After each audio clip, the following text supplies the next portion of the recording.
हरिओम. हिरा, आवाज येतोय ना माझा?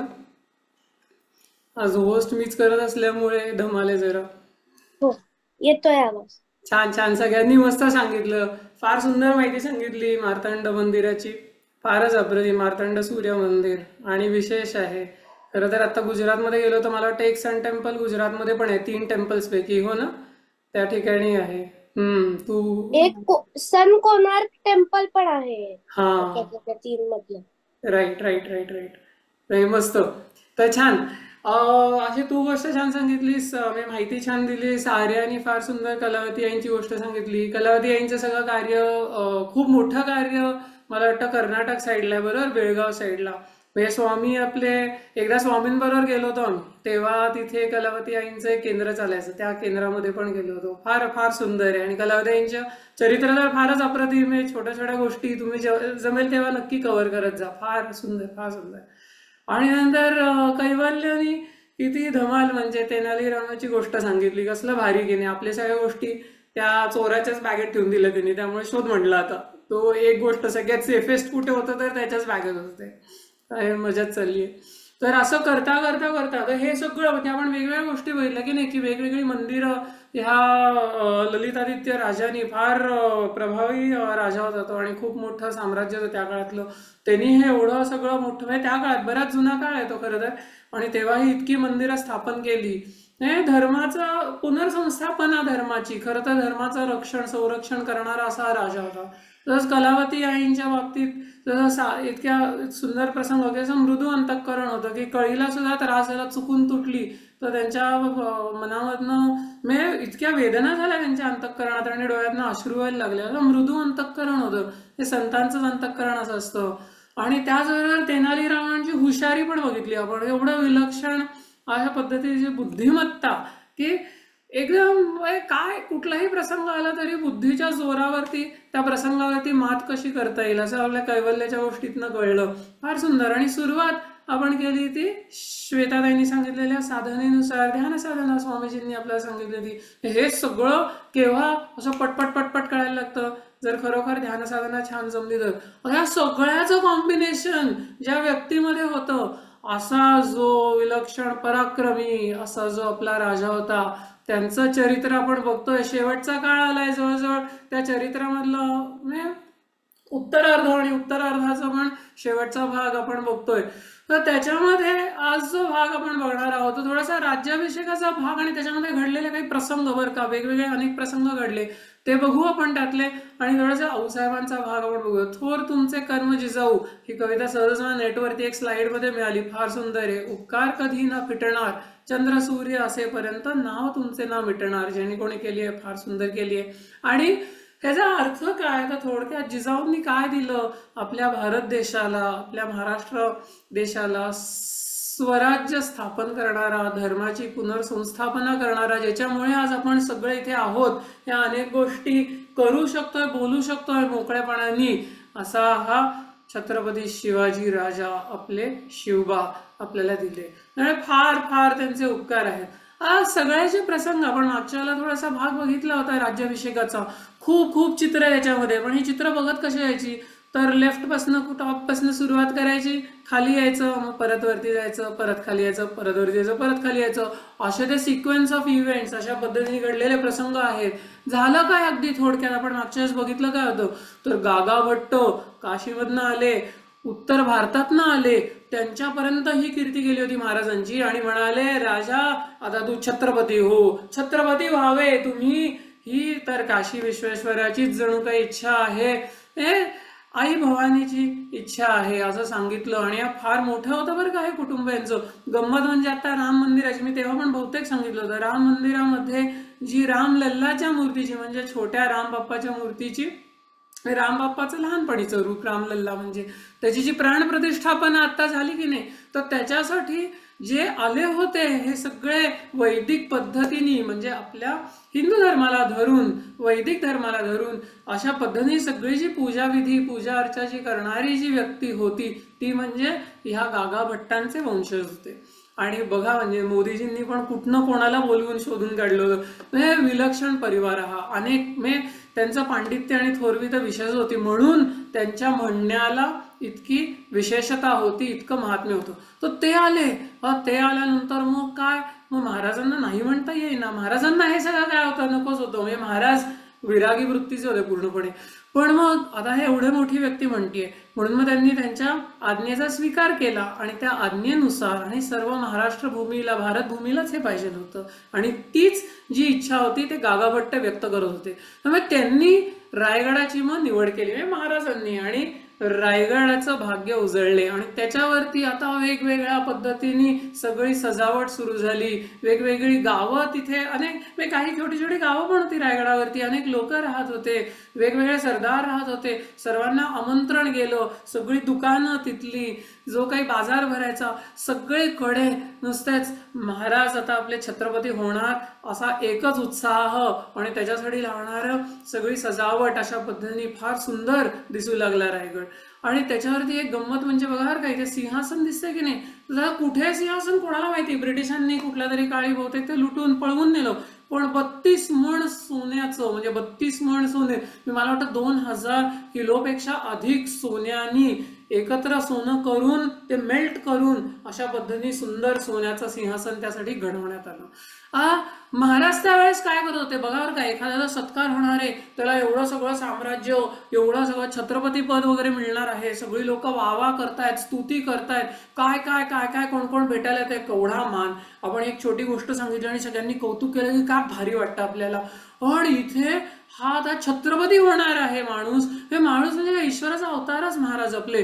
आता त्यांना काय वाटत असेल, किती त्यांना विलक्षण आनंद झाला असेल, केवढं कौतुक असेल, काय प्रत्येक जण येऊन सेवा करते ती सेवा करून घेत असतील असं आपल्या मनामध्ये येऊ शकतं. आपण सिनेमांमधनं वगैरे अनेक ठिकाणी बघतो. पण महाराज काय करत होते, महाराज याच्यामध्ये गुंतलेच नव्हते. महाराजांनी वेगवेगळ्या लोकांना त्यांच्या विश्वासातल्या काय काय कामं नेमून दिली होती आणि ते स्वतः सैन्याची देखरेख करत होते. छावणी कुठे पडली, चिपळूणला एक मोठी छावणी होती मराठ्यांची, पडली म्हणजे तिथे छावणी टाकली होती. तिथे फार मोठं सैन्य होतं. त्या सैन्यामध्ये ते सैनिक कसे वागतायत, मावळे काय करतायत, सरदार काय करतायत, कोणी काय कामं केली पाहिजेत, गावकऱ्यांना त्रास देता कामा नाही. त्याच वेळेस त्यांनी केळंज नावाचा किल्ल्यावरती पण छापा घातला आणि तो किल्ला काबीज केला. सैन्याला शिस्तीची अनेक पत्रव्यवहार त्या काळामध्ये महाराजांचे आहेत. त्यामुळे महाराज थांबलेच नव्हते, स्वराज्याच्या विस्तारामध्ये लागले होते. तुम्हाला इकडे छत्रपती वगैरे करायचंय, मला काय करायचं ते करा, ती तुमची जबाबदारी, त्या त्या गोष्टी तुम्हाला सांगितलेल्या आहेत त्या तुम्ही पार पाडालच. काय नाही झालं लागलं तर मला सांगा, मी काय करणार, मी स्वराज्यासाठी अखंड स्वतःचं आयुष्य वेचणार हे त्यांनी ठरवलंच होतं. त्यामुळे उसंतच नव्हती. पण एकीकडे असं वाटू शकतं की केवढा थाटमाट वगैरे, काही नाही, महाराज त्याच्यामधनं बाहेर होते. अशा पद्धतीने त्या तयारीमध्ये आता 20,000 लोकांना आमंत्रण दिलं गेलं प्रतापगडावरती. पण महाराजांनी हे सगळी लोक तर येणारच होते, एक एक एक करत त्यांची राहण्या खाण्या पिण्याची सगळी सोय केली होती. त्यांच्यासाठी कुठे कुठे ते जाऊ शकतील, काय काय पाहू शकतील, या सगळ्या सोयी झाल्या होत्या. आता हे सगळं असताना महाराजांचा आता तो राज्याभिषेकाचा दिवस म्हणजे छत्रपती ज्या दिवशी होणार, ते सगळी वैदिक पद्धतीनुसार सगळी पूजा अर्चा विधी वगैरे होणार, त्याच्या आधी थोडे दिवस महाराज सरळ प्रतापगडावरती प्रथम गेले. प्रतापगडावरती कशासाठी गेले, आई जगदंबेच्या मंदिरामध्ये गेले आणि 3 दिवस एकांतात त्या मंदिरात राहिले होते. आपण विचार करू शकतो की हा आपला राजा आणि त्याची थोरवी किती विलक्षण आहे. 3 दिवस कोणी नाही, महाराज एकटे आई जगदंबेजवळ होते. काय मागणी मागितली असती, मागण्यासारखं काही नव्हतंच, सगळं आई जगदंबेने दिलंच होतं. आणि आता फक्त सगळ्या प्रजेची काळजी कर, हीच राजाला एक प्रकारे जी अंतःकरणामध्ये इच्छा होती ती राजाची हीच होती की रामराज्य हे आपल्या भारत भूमीमध्ये स्थापन झालं पाहिजे. आणि 3 दिवस तिथे ते अखंड साधनेमध्ये होते. त्यानंतर मग तो दिवस उगवला आणि त्याची सिक्वेन्स बघा का गोष्टींचा कसा घडला की गागाभट्ट होते. गागाभट्टांनी तर ह्या एवढ्या मोठ्या इव्हेंटसाठी त्यांनी राज्याभिषेक प्रयोग नावाचा एक ग्रंथच लिहून ठेवलाय आणि त्याच्यामध्ये सगळं त्यांनी अगदी यथाविधी लिहिलेलं आहे की काय काय काय काय काय काय झालं पाहिजे. आणि त्याच्यामध्ये त्यांनी सगळे प्रथम विधी, महाराजांची मुंज आता त्या वयात केली गेली, कारण मुंज कधी करायला वेळच मिळाला नव्हता. मग मुंजीनंतर दुसरा विधी काय, तर लग्न झालं पाहिजे. त्यामुळे परत महाराजांच्या ऑलरेडी बायका होत्या, म्हणजे पत्नी होत्या काही, तर परत त्यांच्याशीच लग्न लावून दिली. ते पण महाराजांनी भारी तोडगा काढला. नाही तर सगळ्यांना अरे आता आधीच्या पत्नी आहेत त्यांचं काय करायचं असा मोठा प्रश्न पडला होता. महाराजांना त्यांच्याशीच परत लग्न करायचं. तर महाराजांनी त्यांच्याशी परत लग्न, पुनर्विवाह झाला आणि त्याच्यानंतर पुण्याह वाचन झालं आणि मग तो दिवस उगवला ज्या दिवशी राज्याभिषेक महाराजांचा झाला. त्याच्या आधी सुद्धा महाराज आपल्या आईला वंदन करायला गेले, पण महाराजांचं मातृभक्त होते, पितृभक्तही होतेच, त्यामुळे आईवरती विशेष प्रेम होतं. त्यानंतर सुवर्ण तुला झाली, म्हणजे सोन्याने त्यांची तुला करण्यात आली, ते दान करण्यात आलं. धातू तुला, वेगवेगळ्या धातूंनी तुला करण्यात आली. त्यानंतर धान्याने तुला करण्यात आली. त्यानंतर गोदान, त्यामुळे गायींचं दान ब्राह्मणांना देण्यात आलं, ब्राह्मणांना अनेक वस्त्रालंकारांचं दान देण्यात आलं, अन्नदान दिलं गेलं. त्यानंतर मग राज्याभिषेकाचा विधी. हे सगळं शिवराज्याभिषेकात घडलं. एवढं सगळं घडलेलं असताना काही महत्वाच्या गोष्टी घडल्या बघा का. हे फार समजून घेणार काय सुंदर भाग आहे हा. तर महाराजांनी हा शिवराज्याभिषेकाचा सोहळा स्वतःसाठी वापरलाच नाही, हे तुम्हाला लक्षात येईल. म्हणजे राजाची दूरदृष्टी किती होती. तर त्यांनी काय केलं, त्यांनी ह्या पर्वाला राज्याभिषेक शक म्हणजे स्टार्ट ऑफ एन इरा असं आपण म्हणू शकतो, त्याला राज्याभिषेक शक असं नाव देऊन टाकलं. तुम्ही बघितलं अनेक राज्य होऊन गेले, त्या प्रत्येक राजाने कुठे ना कुठेतरी आपलं नाव घालून ठेवले. तुम्ही भारतामधनं अनेक ठिकाणून हिंडा, शूरवीर राजे झालेले आहेत, अनेक ठिकाणी झालेत. म्हणजे आक्रमणच झाली आहे, तो इतिहास शिकवला जातो वगैरे तर सोडून द्या, पण त्याच्या आधी सुद्धा आणि नंतर सुद्धा अनेक थोर राजे झाले, त्यांच्यामुळेच भारतभूमी टिकून राहिलेली आहे. पण शिवाजी महाराजांसारखी व्यक्ती, हे युगपुरुष म्हणलं जाते, ही युगात एकदाच येते. राज्याभिषेक शक, माझं नाव नाही, काही नाही, काही नाही. मग त्यांनी त्यांचं अष्टप्रधान नेमले होते बरं का. अष्टप्रधान म्हणजे काय, 8 मिनिस्टर्स बरं का. ते 8 मिनिस्टर्स कोण होते तुम्ही बघा बरं का, इथे तुम्हाला दिसेल खाली नाव आहे. म्हणजे मोरपंत त्र्यंबक पिंगळे हे प्रधान होते. नंतर रामचंद्र नीलकंठ मुजुमदार अमात्य होते. म्हणजे प्रधान म्हणजे काय तर सॉर्ट ऑफ मेन बरं का, प्राईम मिनिस्टर, मुख्य, म्हणजे जे सगळं शासन बघणार ते. म्हणजे डायरेक्ट महाराजांबरोबर, हे सगळ्यांचंच महाराजांबरोबर म्हणजे बोलणं चालायचं, पण हे सगळ्यांचे मुख्य अशा पद्धतीने मोरपंत त्र्यंबक पिंगळे असे होते. मग अमात्य म्हणजे मुजुमदार, रामचंद्र नीलकंठ मुजुमदार ते अमात्य होते. ते म्हणजे सगळ्या स्वराज्यामधले अकाउंट्स मेंटेन करणार, म्हणजे सगळ्यांचे टॉप CA बरं का, असं तुम्ही विचार करा. नंतर अनाजी दत्त होते, ते सचिव होते. ते म्हणजे काय काय कुठे कुठे नोटिसेस पाठवल्या पाहिजेत, काय घडतंय, कशा पद्धतीने गेलं पाहिजे, हा सगळा कारभार जो बघणार ते म्हणजे अनाजी दत्त बघणार. मग दत्ताजी त्र्यंबक वाकनीस होते, ते मंत्री होते. ते सर्व इतर राज्यांबरोबर, इतर प्रांतांबरोबर, वेगवेगळ्या छावण्यांबरोबर, सरदारांबरोबर ते सगळं करस्पॉन्डन्स म्हणजे कम्युनिकेशन ते बघणार. मग हंबीरराव मोहिते म्हणजे सेनापती होते. हंबीरराव मोहिते, खरं हंबीरराव मोहिते म्हणजे हंबीरराव पडले, पण ते सेनापती म्हणजे सगळ्या सैन्याचं नेतृत्व करणारे ते होते. मग रामचंद्र डबीर, हे डबीर म्हणजे ते सुमंत होते. सुमंत म्हणजे सगळ्या बाहेरच्या जे काही वेगवेगळे जे म्हणजे शाया होत्या, इंग्रज होते, पोर्तुगीज होते, हा सगळा जो कारभार बघायला लागतो तो कोणाच्या खाली चालायचा तर डबीरांच्या खाली चालायचा. म्हणजे रामचंद्र डबीर हे व्हायचे. आणि निराजीरावजी न्यायाधीश होते, म्हणजे चीफ जस्टिस ऑफ स्वराज्य. आणि मोरेश्वर पंडितराव म्हणजे हे सगळा जो धर्माला धरून, रिलिजनला धरून ज्या सर्व गोष्टी असायच्या त्या सगळ्या गोष्टींचा कारभार बघणारे मोरेश्वर पंडितराव. ही व्यवस्था किती व्यवस्थित मी कशा पद्धतीने केली होती. आणि एक एक हिरा महाराजांनी स्वयं जो असा चुन की असं म्हणतात तसा वेचलेला होता आणि त्या त्या ठिकाणी बसवला होता. जर राज्याभिषेक शक आपलं नाव कुठे नाही, व्यवस्था बघण्यासाठी हे 8 प्रधान, प्रत्येकाचा कारभार ते कसा केला पाहिजे, काय काय बघितलं पाहिजे, कुठल्या एरियामध्ये त्यांनी काम केलं पाहिजे, सगळं त्यांनी निवडून दिलं होतं. मग त्याचबरोबर ना अनेक उर्दू शब्द त्या राजव्यवहारामध्ये आले होते. म्हणजे खूप फारसी शब्द, उर्दू कमी पण फारसी जास्त, फारसी भाषा खूप प्रचलित होती. त्या सगळ्या पर्शियामधनं, अरबमधनं अशी सगळी आक्रमण झाली होती. त्याच्यामुळे सगळ्या लोकांना ती सवय पडली होती. 300-350 वर्षांचा साधारण काळ होता. त्याच्यामध्ये हे प्रचलित शब्द सगळे काढून टाकले आणि संस्कृत भाषेने ते रिप्लेस करायची आज्ञा दिली आणि केले गेले. राजकोश अशा पद्धतीने ग्रंथ तयार केला, ही शब्दावली त्याच्यामध्ये आणली. त्यानंतर प्रदीपचंद्र लेखेव ही शिवराजांची मुद्रा आहे, स्वराज्याची मुद्रा आहे. तर ती मुद्रा संस्कृत मधली मुद्राच ती फायनलाइज करण्यात आली की हीच घ्यायची. त्याच्यानंतर भगवा रंग आणि भगव्या रंगाचा झेंडा हा त्यांनी फायनलाइज केला, तो निश्चित केला की हा जो झेंडा आहे सत्याचं प्रतीक आहे, शौर्याचं प्रतीक आहे, संतांचं प्रतीक आहे. अशा पद्धतीने हा जो भगवा रंग आहे तो आपल्याला प्रिय आहेच. गुढीपाडव्याला सुद्धा आपण भगव्या पताका लावतो, भगवे झेंडे, ते गुढी उभी करतो, त्याला भगवी वस्त्र घालतो असतील तर, तसं अनेकदा आपण करतो. त्याच्यानंतर संस्कृत पंडितांचा आणि संस्कृत भाषेचा आदर केला, कारण भाषा ही फार महत्वाची आहे. भाषेला काय महत्व आहे, पण भाषेमधनं विचार निर्माण होत असतात, विचार पोचत असतात, विचार पोचवता येतात. आणि त्यामुळे भाषा जितकी समृद्ध, भाषा जितकी प्रगल्भ म्हणजे जितकी काय म्हणायचं, तिचा स्कोप जितका तिचा चांगला, तिला डेप्थ जितकी जास्त, तितक्या चांगल्या पद्धतीने आपली संस्कृती ही आपल्या लोकांमध्ये रुजवता येते. हे कार्य महाराज करत होते. आणि त्याचबरोबर नाणी पण छापण्यात आली. हा सगळा थोडासा भाग समजून घेण्यासारखा आहे की महाराजांचं गुणगान आपण गातोच, आपण गौरव त्यांचा करतोच, पण काय काय केलं, कशासाठी हे सगळं.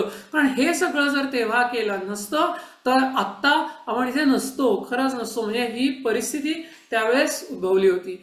मग त्यानंतर काय केलं महाराजांनी, सर्व आपल्या दरबारामधल्या म्हणजे सर्व सरदारांना, आपल्या मायलेकींना म्हणजे महाराजांच्या सर्व प्रजेतल्या मायलेकींना, सुनांना, त्यांच्याकडनं त्यांनी सर्वांनी महाराजांची पूजा केली होती. त्या बदल्यात महाराजांनी त्यांना वेगवेगळ्या पद्धतीचं दान दिलं. कोणाला पालखी दिली सरदारांपैकी, कोणाला कट्यार दिली, कोणाला तलवार दिली, कोणाला अजून काही वस्त्र अलंकार दिले. प्रत्येकाची ज्याची जशी मान्यता जशी होती, त्याची सरदारकी जशी होती, शौर्य पराक्रम जसा गाजवला होता, गुणांवरती बरं काय सगळं. कुठे याच्यामध्ये ह्या माझ्या ओळखीचा म्हणून याला दिलं असं केलंच नाही. हे राजाला पुढचे 2-3 प्रसंग मी सांगेन थोडक्यात, तेव्हा तुम्हाला लक्षात येईल की हे किती अवघड होतं. तर असं सगळं केलं. त्याचबरोबर महाराजांनी बालाजी औजी होते, पुढे पण त्यांचं नाव आहे, अष्टप्रधानपैकी एक त्यांना करायचं होतं बालाजी औजींना, पण ते म्हणाले मला चिटणीसच असू द्या. मग त्यांना चिटणीशी दिली. आणि अशा अनेक गोष्टी दिल्या. आणि एक व्यक्ती अशी पण होती मदारी मेहतर नावाची, तुम्हाला आठवत असेल तर, औरंगजेबाकडे जेव्हा महाराज गेले होते आग्र्याला, जेव्हा नजरकैदेत होते तर त्यावेळेस तिकडे त्यांच्याबरोबर शेवटपर्यंत जो थांबला होता, त्यांची सेवा केली होती, तो म्हणजे मदारी मेहतर. हा एक मुसलमान मुलगा होता. आणि तो काय देणार होता या छोट्या पोराला, लहान वयाचा होता. तो म्हणाला मला सिंहासनाची व्यवस्था ठेवण्याचं काम द्या. आणि जन्मभर त्यांनी ते काम केलं. तर असं इतकं कौतुक, समर्थांना महाराजांचं किती कौतुक. त्याच काळात समर्थ होते. समर्थांचे आणि महाराजांचे प्रसंग अनेक आहेत, सुंदर आहेत. पण त्याच्यामध्ये आनंदवन भुवनी नावाचं काव्य समर्थांना स्फुरलं, त्यांनी ते लिहिलं. त्याच्यामध्ये असे शेवटची 2 ओळी शेवटच्या तुम्ही बघितल्यात किंवा पहिल्या आपण ते वाचूयात. तर एलोक्य गांजिले मागे ठाऊके विवेकी जना, कैपक्ष घेतला रामे आनंद वनभूमी. तर थोडक्यामध्ये काय होतं की गांजलं होतं, सगळे गांजले होते. या सगळ्या म्लेच्छांच्या कारभाराने, शासनाने, त्यांच्या आक्रमणाने, त्यांच्या क्रौर्याने गांजले होते, त्रास झाला होता प्रचंड. तर हे सगळ्यांना माहिती होतं. आणि त्याच्यामध्ये असा हा माझा राजा उभा राहिला आणि त्यांनी सर्वांचा कैवारी तो झाला. आणि त्याच्यामध्ये सर्वांची जबाबदारी घेऊन, बाजू घेऊन त्यांच्या बाजूने हा लढला. आणि देवांनी साक्षात भीमची धाडीला देवे वैभवे धाव घेतली, लांगुळ चालिले पुढे आनंद वनभुवनी. हे आनंद वनभुवनी तयार केली ह्यांनी. थोडक्यात आनंदवन म्हणजे सर्वत्र आनंदच आनंद. त्या आनंदाचा आता साक्षात इथे ह्या ठिकाणी संचार झाला, ह्या भुवनामध्ये म्हणजे त्या ठिकाणी महाराष्ट्र भूमीमध्ये. येथून वाढीला धर्म रमाधर्म समागमे, संतोष मांडला मोठा आनंद वनभूमी. बुडाला औरंग्या पापी म्लेंछ संहार झाला, मोडली मांडली क्षेत्रे आनंद वनभुवनी. म्हणजे हा औरंग्या पापीला, हा पापी औरंग्या जो होता औरंगजेब, त्याला बुडवला. आता 2-3 फार विलक्षण प्रसंग घडले या सगळ्यात. तुम्हाला असं वाटेल की मी म्हटलं तसं की महाराज अलिप्त होते या सर्वांमधून, पण सर्व गोष्टींना सांभाळायला पण लागत होतं. तर त्यांच्याकडे हेनरी ऑक्सिडन नावाचा एक ईस्ट इंडिया कंपनीचा प्रतिनिधी आला होता. पण तो प्रतिनिधी आलेला असताना बघा बरं का, आता ईस्ट इंडिया कंपनीकडनं आला, त्याला गोरा त्या दिसायला, त्याच्यानंतर सुंदर पेहराव केलेला, नजराणे वगैरे घेऊन आलेला, कधी त्या काळात 3,000पेक्षा जास्त रुपयांचे, म्हणजे आताच्या काळात कितीतरी लाख रुपयांचे नजराणे तो महाराजांना घेऊन आला. पण हे सगळं चालू असताना राज्याभिषेकामध्ये त्याचं लक्षच नव्हतं. त्याचं लक्ष कुठे होतं? त्याचं लक्ष त्याचा व्यवहार, ईस्ट इंडिया कंपनीने त्याला दिलेलं काम आणि त्याचा जो व्यवहार साधायचा होता. लबाड लोक ही सगळी. कायमस्वरूपी वृत्तीमध्येच आहे हे, तर ते त्याला साधायचं होतं. मग वेगवेगळ्या अधिकाऱ्यांना भेट, मग इकडे तिकडे जा, मग आपलं काम कसं काढून घेता येईल, तहाच्या गोष्टी वगैरे कर. तर असं करता करता 20 कलमी मसुदा म्हणजे 20 पॉइंट्सचा अजेंडा तो घेऊन आला होता. आणि त्या 20 पॉइंट्स मधले 19 पॉइंट्स जे होते 19 ते सगळे असे होते की आम्हाला इथे कारभार करू द्या, आम्हाला इथे व्यापार करू द्या, आम्ही ह्या गोष्टी विकायला आणू वगैरे वगैरे असं लिहिलं होतं त्याच्यामध्ये. तर महाराजांकडे ते आलं सगळं, महाराजांनी बघितलं. पण 20वा मुद्दा म्हणजे इंग्रजांची लबाडगिरी कशी असते त्याच्यामध्ये असं लिहिलं होतं की इंग्रजांची नाणी स्वराज्यामध्ये म्हणजे महाराजांच्या राज्यामध्ये चालावीत.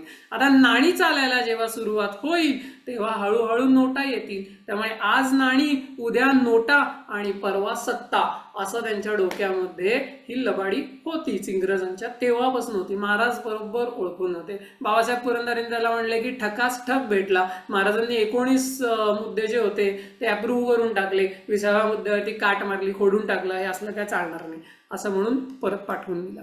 त्यामुळे अशा पद्धतीने काय काय चाललं होतं त्यावेळेस लक्षात येईल तुम्हाला. आता एकीकडे हे असं सगळं चाललेलं असताना दुसरीकडे आपलीच माणसं प्रचंड त्रास देतात महाराजांना. तर खूप ठिकाणी महाराजांना त्रास झाला. ह्या ठिकाणी पण बघा काय झालं बरं का, तर महाराजांनी ना सगळ्या जहागिऱ्या आणि वतनदारी वगैरे संपून टाकली होती. म्हणजे काय केलं होतं या सगळ्या शहायांनी, म्हणजे हा आदिलशहा असेल, तो कुतुबशहा असेल, तो औरंगजेब असेल, या सगळ्या लोकांनी लाच देऊ केली होती थोडक्यामध्ये सगळ्या भारतातल्या माणसांना वेगवेगळ्या ठिकाणी. आणि असं म्हणायचं की हा ही घे मोठी जमीन, हे घे मोठी गावं, हे घे महाल. आणि ते खरं तर होते त्या सगळ्या लोकांचेच, पण आक्रमण करायचं, तिकडे सगळं नुकसान करायचं आणि मग काही लोकांनी असं देऊन टाकायचं आणि म्हणायचं की आता तुला दिलंय ना, आता तू माझा गुलाम, माझ्यासाठी काम करायचं. मग प्रत्येकाचा जो स्वार्थ, कोणी स्वार्थासाठी, कोणी भीतीने, आणि अशा पद्धतीने ती वतनदारी चालू झाली होती. मग काय करायचं, मग तो माणूस हा मला त्रास देतोय मग म्हणल्यानंतर मी खालच्याला त्रास देणार, असंच ते चालू असायचं. तर हे सगळं मोडून काढलं होतं महाराजांनी, वतनदारी बंद केली होती. पण काय करणार, आता एक ब्राह्मण तिथे आले, त्या ब्राह्मणांना दान देणं चालू होतं, तर दानाला नाही म्हणाले, म्हणले मला रोख दक्षिणा नको. मग रोख दक्षिणा नको, महाराजांच्या कानावरती गेलं. म्हणजे महाराज म्हणाले की अहो मग काय पाहिजे, तुमची इच्छा काय आहे. तो म्हणाले काय, तर आदिलशहानी दिलेली खेड व चाकले 2 गावं होती, त्याची वतनदारी त्यांना दिली होती, ती वतने मला द्यावी. झालं. आता मोठा प्रसंग महाराजांसमोर उभा राहिला, कारण दान नाही म्हणाले तर सत्व जाते. सत्व म्हणजे गुडविल, गुडविल बरोबर म्हणजे गुड डीड्स असं आपण म्हणूयात. कारण हा प्रसंग इतका मोठा आहे, त्या प्रसंगी कोणाला नाराज करू नये, कोणी नाराज होऊ नये अशी शक्यतो इच्छा आहे. असं सगळं असताना हा आपलाच माणूस ही लाचखोरीची जी प्रथा त्या आदिलशहानी पाडली होती त्याचं नाव घेऊन इथे जे छत्रपती होत आहेत, स्वराज्यासाठी झटत आहेत अहोरात्र, यांच्याच सुखासाठी त्यांच्याच समोर ही गोष्ट मांडतात. म्हणजे आपल्याला म्हणजे झेपेन असं होतं हळूहळू की काय प्रसंग आहे. हो म्हणालं तर हा मादक पदार्थ असं म्हटलेलं आहे. म्हणजे मादक म्हणजे काय, तर अट्रॅक्ट करणारा, खूप अट्रॅक्शन जिथे निर्माण होतं आणि ते घ्यावं घ्यावं असं वाटतं. आणि एकदा का ते घेतलं की सुरुवातीला छान छान वाटतं, पण त्याच्याबरोबर जे विलक्षण दुःखाचा डोंगरच्या डोंगर त्याच्या मागे येतात आणि स्वतःवरतीच नाही सगळ्या समाजावरती समाजाचा ऱ्हास होतो. म्हणजे थोडक्यामध्ये आता कसं आहे की ते ऍड्स कोणीतरी श्वेताताईंनी सांगितलं ऍडव्हर्टाइजमेंट सारखं धाड धाड धाड धाड. IPL तुम्ही बघितलं असेल, कोणाला क्रिकेट आवडतं सारखे ऍड्स ऍड्स ऍड्स ऍड्स एवढ्या ऍड्स सगळा गोंधळ होतो त्याच्यामध्ये. पण त्या बहुतेक ऍड्स अशा गोष्टींच्या असतात त्याच्यामध्ये खूप शुगरच हाय आहे, सोडाच खूप जास्त आहे, अजूनच काहीतरी जास्त आहे, ते सगळे तब्येतीवरती परिणाम होणार आहे. पण ते इतक्या वेळा दाखवायचं, आकर्षक करायचं सगळ्यांना, असं त्या पद्धतीने त्याला मादक असं म्हटलं जातं. ही वतनदारी अशा पद्धतीची होती. महाराजांसमोर हा प्रश्न उभा राहिला होता, पण आपल्या माणसाला आणि त्या प्रसंगाला धरून त्यांनी तेवढ्यापुरतं त्याला ते देऊन टाकलं, असं झालं. तसंच दुसरा एक ब्राह्मण आला होता, त्याचा राग त्या गागा भट्टांवरती होता. आता बघा काय काय घडत असतो. एकाचा स्वार्थ निघाला होता, दुसऱ्याची लबाडी होती, म्हणजे त्या इंग्रजांची लबाडी होती. स्वार्थ होता, स्वार्थामधनच लबाडी. एकाला स्वार्थामधनं लबाडी, दुसऱ्याला स्वार्थामधनं ते काय वतनदारी, म्हणजे त्याला ते मोह निर्माण झाला होता पैशांचा आणि वतनाचा. आणि ही तिसरी एक व्यक्ती अशी आली ही पण फार मोठी तंत्रमंत्र जाणणारी व्यक्ती होती, पंडित व्यक्तीच होती, पण तिचा राग गागाभट्टांवरती. पण काय झालं, जेलसी निर्माण झाली. गागाभट्ट हे सगळे करतायत, मला करायला मिळतच नाहीये, त्यामुळे त्यांच्यावरचा राग म्हणून तो प्रसंगच कसा चुकीचा चाललाय अशा पद्धतीच्या सगळ्या गोष्टी ते शोधून काढत होते. मग काय कुठे उल्कापात म्हणजे मीटियर शॉवर झाला, मग त्या काळाला कुठेतरी काहीतरी काढायचं की अरे मीटियर शॉवर झाला, आता तर राज्याभिषेक आहे म्हणजे अपशकून अपशकून अपशकून, बापरे बापरे बापरे कसं होणार हे, या राजाचं काही खरं नाही, या राज्याचं काही खरं नाही, असा गाजावाजा करायला सुरुवात करायची. मग कोणीतरी महाराजांच्या डोक्यावरती लाकडी कमळच धरलं, अरे रे रे रे खरं कमळ धरलं नाही, लाकडी कमळ धरलं, मग हे राज्य खरं कसं होणार, असा वेगळा अपशकुनाचा डंका पेटवायचा. महाराजांना चक्क जाऊन सांगून आली ही व्यक्ती की तुमच्या ह्या सगळ्या प्रसंगामध्ये अनंत अपशकून चाललेले आहेत, हे बरोबर नाही. राम मंदिराची प्राण प्रतिष्ठापना, आता राम मंदिर जेव्हा झालं त्याला पण असंच झालं, काही लोक आपलीच लोक, चांगली लोक, सनातन धर्मातली लोक, वैदिक संस्कृती जाणणारी लोक गेली नाहीत अपशकून. कारण का, कोणावरती तरी जेलस होऊन. म्हणजे ह्या चरित्रामध्ये तेव्हापासनं आपल्या भूमीला जणू काही असा शापच आहे. आणि ही व्यक्ती दुसमुसतच राहिली आणि तशीच परत गेली आणि सांगून गेली महाराजांना की राजा तुला भयसूचक उत्पादनांचे प्रत्यय येतीलच, म्हणजे काहीतरी डेंजरस घडेलच, ते तुला आल्यावरती माझ्याकडे ये, हे काही खरं नाही असं चक्क सांगितलं. पण महाराजांची गंमत होती, महाराज शकून अपशकून वगैरे काही मानतच नव्हतं. जे काय शक्य असेल ते सगळं करायचं, त्याच्याबद्दल काही शंका नाही, पण त्याच्यात अडकायचं नाही.